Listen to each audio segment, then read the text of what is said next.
বাবা কতক্ষণ লাগবে আর? কই কতক্ষণ? কি হলো?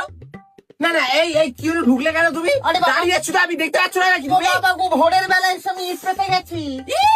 ইট আমি লাঠি মেরে ফেলে দিয়েছি, এসব এখানে চলে না। এখানে হবে না, চলে না, চলে না, পিছনে যাও, পিছনে যাও। দেখেছো দাদা কেমন ঝগড়া করছে? এই মুখ না ঝেঙে দেবো। এই ঝাড়, ঝাড় না, ঝাড়, ঝাড়, ভাই, ভালো তুই, তোর হয় না এতক্ষণ নেওয়া? হ্যাঁ, তখন থেকে তো নিয়ে যাচ্ছিস চাল। ও দাদা, তুমি তো সেই প্রথম থেকে দেখছি দাঁড়িয়ে রয়েছো, কতজনের মাল নিতে এসছো?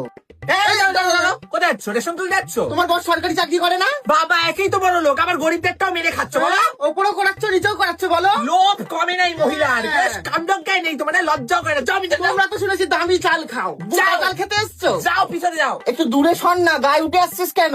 বাবা একে তো লাইনে ঢুকলি রে, আমার দৌড়তে ঢুকলি, আবার আমাকেই মুখ শোনাচ্ছি। দেখি জালিয়াতি মহিলা একদম সর, জালিয়াতি। পিছনে সর। ঘরে তো চাল ডাল নেই, গরিব চলে এসছে। ও, আর তুই কিছু বড় লোকের বউ না? এই এই এক পাটি জুতো